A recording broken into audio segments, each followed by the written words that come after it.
Good Sunday afternoon. How are you? Hope you're having a good weekend. Here, we're psyched for the Buffalo Bills to play today. Yeah, we're hoping for the best. Maybe 4-0. We'll see. So, this is something that I personally struggle with, and I'm wondering if you do too. Getting help, getting assistance, getting support. And I've talked about this topic before, and the damage that this one idea has is to not be underestimated. This one notion is the rugged individual, that we take pride in doing things on our own. And it is a beautiful thing. And I take huge pride knowing that, I've created all my own content, my own body of work. I create my own websites. I write all my content. I do all my imagery. I do everything in every facet of my business. It's me, myself, and I. I've got a team of 4 people that do help me on occasion. They're mega fans of what the work is all about and whatnot, and I deeply appreciate their work that they bring to the table. However, the strange thing is that to this very moment, it's still tough for me to accept help from somebody else. Can you relate to that at all? And yeah, it's got something to do with, taking pride in doing things myself. It also has something to do with having a sense of control. Also having a sense of pride. This is my baby. I've been working on my life's work for 25 years now. When I do the math, it's getting close to that. And so I've got a lot of my time, energy, passion, hopes and dreams put into my work. And so to have somebody else put their hands in it, it's very difficult, very difficult. But I realize that it is the only way. It's not a way to get things done and happening. It's the only way. So how are you with asking for help? Does it seem like it's something that we do from a place of weakness, desperation, victim? Can it feel that way? Can it feel like, oh, please help me? Kind of like clawing after that kind of feeling. Instead, here I'm going to just invite another way of being with this, assuming that you understand and appreciate that, if we can get support from other people, it will help us out in the work that we're doing tremendously. It'll help you take the work beyond anything that you could do by yourself. I work with entrepreneurs who, for the most part, are do-it-yourselfers, and they're all alone as well.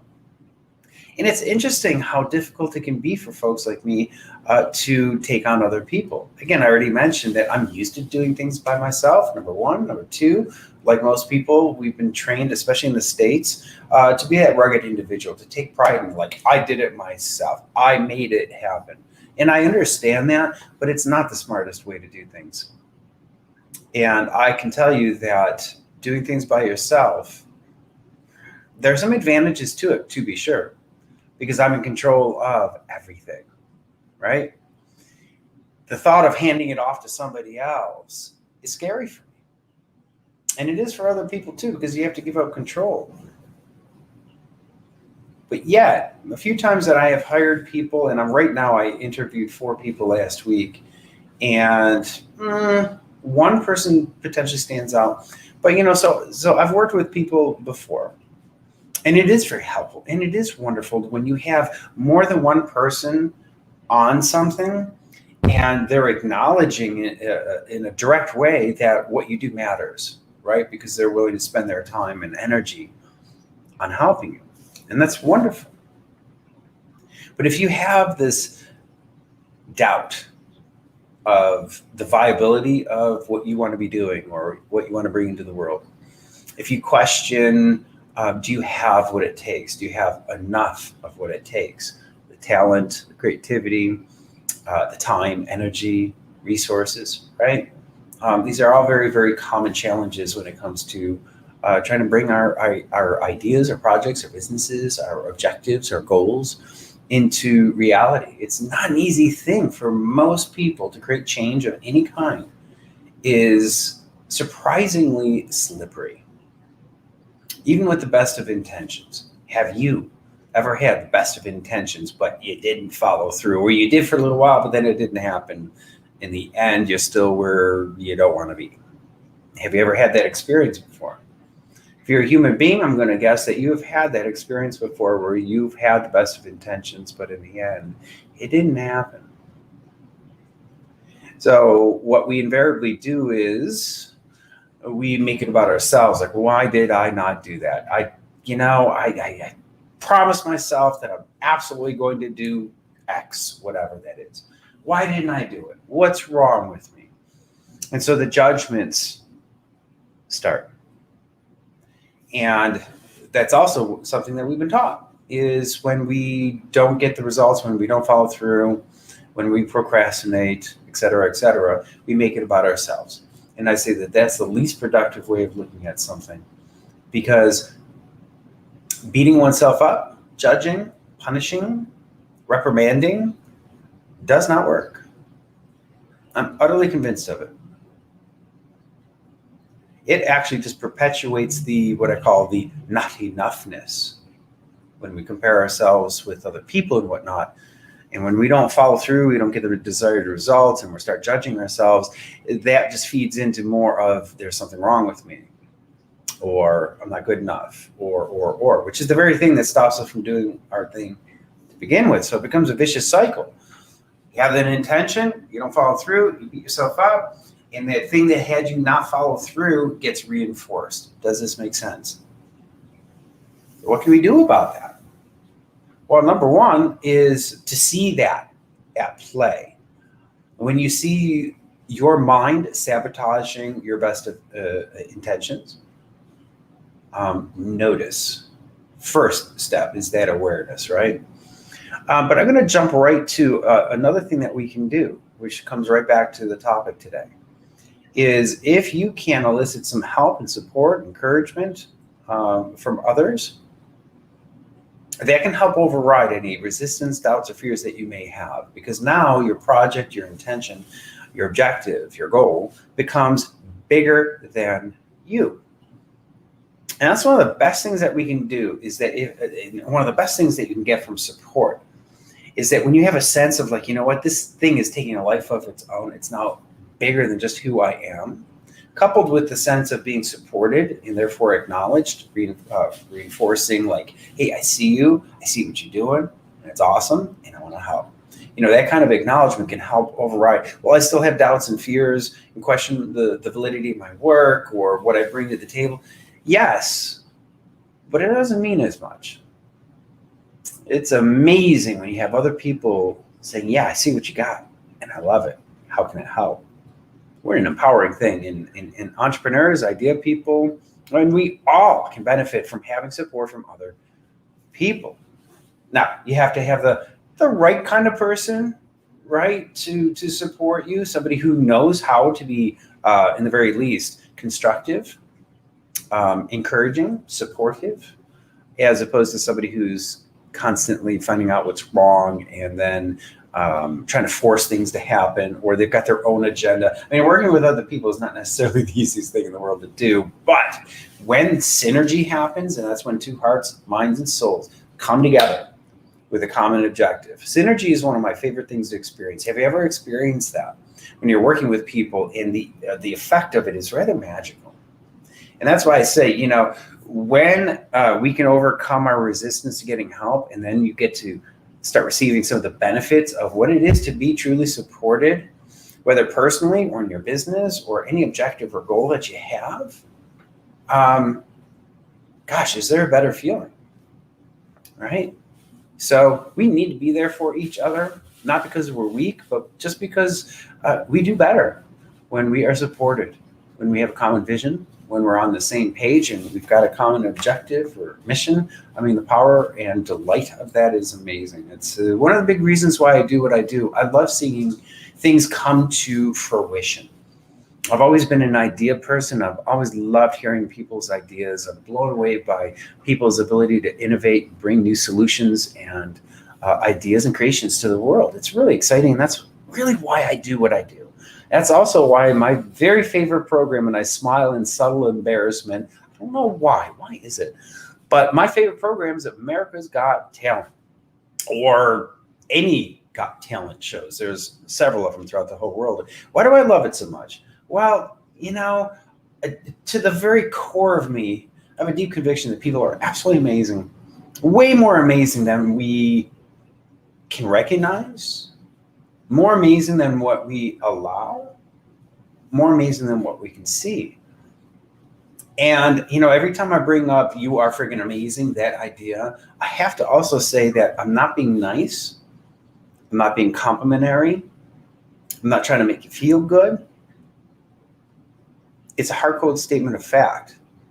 And part of what I'd love to do in this world is to show people, look at what you can do. You didn't know you could do that, did you? It's like I've worked with people who have had doubts and fears just like myself. Oh, I'm not creative. Or I used to think, oh, I can't sing. In my whole family, we've got this story like, oh, the Gantinos, we can't sing. Can't even sing on key, nothing. Well, you know what? That used to be the case, but that is no longer the case. I actually can sing now and harmonize and improvise, but that's a story for another time. So you are amazing. I want to get back to that idea real quickly. That there are abilities in our minds and our bodies that we don't recognize. We don't know that we have them. The vast, vast majority of people don't realize that when it comes to things like dancing or singing or anything creative, that the ability to perform is actually built into the mind and body. It's built in. It's not because of your genes or anything, though those influence to whatever degree in your environment, whatnot, but intrinsically built within the body and the mind. Just one amazing thing that you have in you, whether you realize it or not, you probably don't, is this force of nature called entrainment. To entrain is to have one rhythm lock in with another. It's the force of nature that gets things into rhythm and flow. And when things are in rhythm and flow on a fundamental level, that's how life operates. Nature operates on rhythms, patterns, and cycles. Same thing with us, right? We have rhythms and patterns to our breathing, our heart, all the different processes that go on throughout the body. They're all synced up and coordinated. Very, very, very important. Well, it turns out that this force of nature called entrainment, it also is at the heart of what it is to be creative. It is at the heart of what it is to have rhythm. Oh, I don't have rhythm. I can't dance. Well, I can say, no, that's not true. You actually have amazing rhythm. And oh, yes, you can dance. If you're not able to, that just means there's a part of you getting in the way of that ability. It's not that you don't have it. So, I've been coaching for what? More than 2 decades. And the number one thing that I come across is not enoughness. Like I was mentioning earlier, I'm not good enough. I can't do this. I can't do that. I don't know. What if, all that kind of stuff is doubts and fears of not enoughness. And, I've worked with a lot of creatives and, the doubts and fears that we all have to varying degrees are rather amazing, but they're fundamental and they're all the same in the end. Again, I'm not good enough. Have you ever had a thought of I'm not good enough or anything related? I can almost guarantee you have. It is what it is to be human. We have to compare ourselves to survive. That's the general notion. And so I'm going to be better or worse than somebody else. And that will stop people from living their dreams more than anything else. And it's not the time or the lack of resources or anything, though those are always a factor, right? But it's that not enoughness. It's the doubts and the fears that get in the way. So in contrast to that, when I can say, sure, all that stuff. But did you know that you're freaking amazing in ways that you didn't even realize? And that when you realize how amazing you are in particular ways, that can make all the difference in the world for you. So if you did want to dance, we can show you how. It's in you. It's a question of releasing it.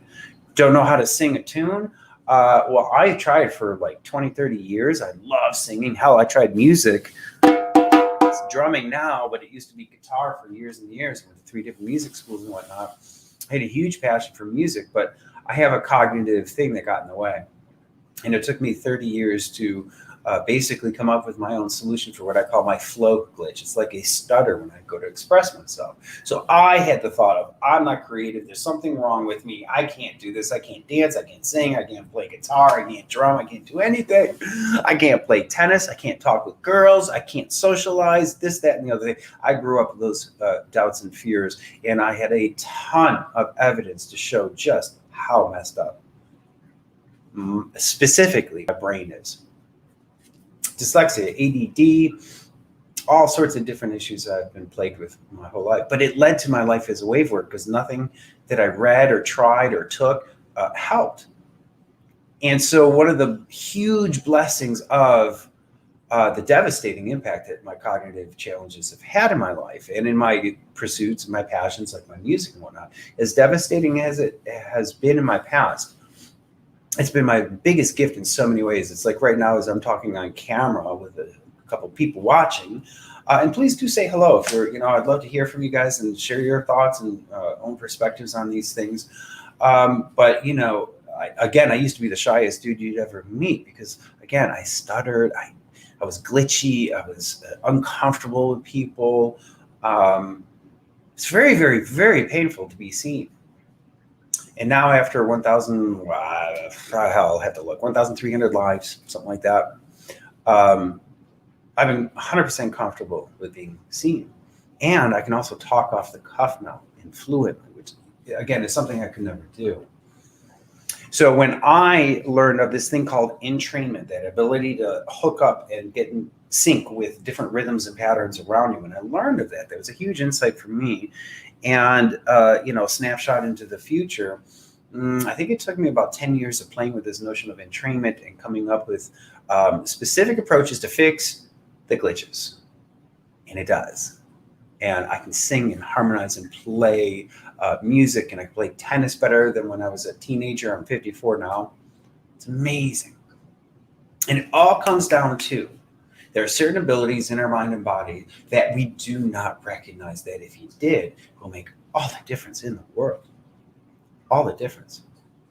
I don't care who you are. I don't care what your objective is. These are universal things that affect us all. And the ability to be in flow and to get into sync and to entrain, it's built into life itself. And when you understand how getting in sync can help you express yourself more fluidly, how when you get into sync in the rhythm and flow with other people, how it builds rapport and a sense of connection. And when you get in a rhythm and sync with the day, with nature, sleep cycles, your health, metabolism, everything is coordinated like a conductor. The sun is like the master clock, okay? And when the eyes are looking up, taking in information of the light waves, the mind can tell what time of day it is, the season and everything from the sun. So basically, our rhythms and patterns in our body will synchronize using the sun as a conductor. And if you think about it, it's really important to be in sync with nature for obvious reasons, right? Well, that ability to get into sync, like I'm saying, the main point here is that you have it in you to do your thing. And I can prove it, and I can show you how the ability to get in sync is in you and how you can use it to do your thing. And I don't care what your thing is, whether it be more expressive creatively, whether it be to obtain and achieve your goals more often, whether it be to get into rhythm and flow in your life, right, with your schedule. Every single one of these things involve rhythm, patterns, and cycles. If you are not in sync, life is very difficult. It's fear. It can be very scary when we're out of sync. Things get out of whack. We cannot think straight. Things seem to operate very quickly, a sense of chaos. That is a sign that I'm out of sync. As soon as I get into sync with something and in the rhythm of it, it's like when I used to play tennis all the time. I played with this one guy from Sweden. He was rated 25th in his country, and he used to kick my ass every time we play. and he had this wicked serve. Just wicked. He was 6'4". I'm 5'9.5" on a good hair day. And he, oh man, just boom. And maybe I would get that ball and hit it back and whatever, but it was always chaotic and it was so fast and I was just jumbling all over the place. But a couple of times I do remember where I was able to, in effect, speed up by slowing down. I got into sync in the rhythm with the rhythm of the play, the ball going back and forth. And the weirdest thing would happen, it seemed like the ball would slow down and that I could get there quicker if I was in sync, as opposed to fighting things. So being in rhythm is absolutely fundamental to our health, our well-being, and also with whatever our objectives and goals and what we're here to do. Get into rhythm, all is well. And again, your mind and body and every cell in your body has the ability to get in sync and in rhythm. Life depends on it. Here, the main idea is you can take that ability to do this with what you want, to do this with other people, to do this with your play, your dance, your performing, your drawing, your photography. Everything has a rhythm to it. Find it. Be sensitive to it. So let me come full circle right back to the very beginning. So the original topic is one thing that you could use help with. What would that thing be? And what kind of a difference would that make? So, and what do these two things have to do with each other?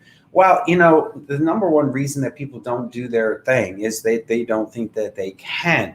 They don't think that they are enough, like I was saying before. And that's why I brought up this ability to entrain and get in sync and in rhythm. And when you are able to do things that you were not able to do before. I say that getting in rhythm is one of the most important things that you could ever do for any objective in your life. Why? Because it's physics. It's fundamental, right? So now getting help with other people can be a very powerful way to get things in sync as well. When you are all on the same page, you are in rhythm and everybody else is on the same page with you. Now there's coordination, there's a singular purpose, and everybody's working towards that thing. It's magical what can happen when things are in rhythm, when people are all lined up together and working together. Have you ever had that experience? The magic of when people are lined up, connected, in sync, working towards a common objective. It's really powerful stuff.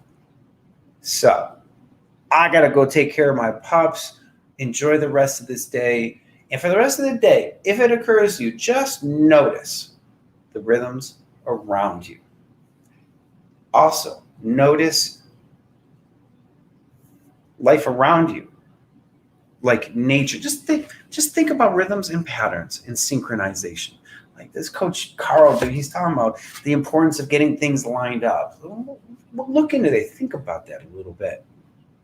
And then ask yourself the question, how can I get myself into rhythm with what I want to do? Now, that's a big question. But one of the things is reach out, get some help. It's a very powerful thing to do.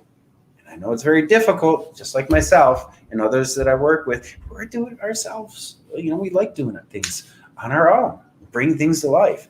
I'm telling you, the fun that can be had when you're working with a bunch of people with a common vision, come on now. There's nothing better in this world.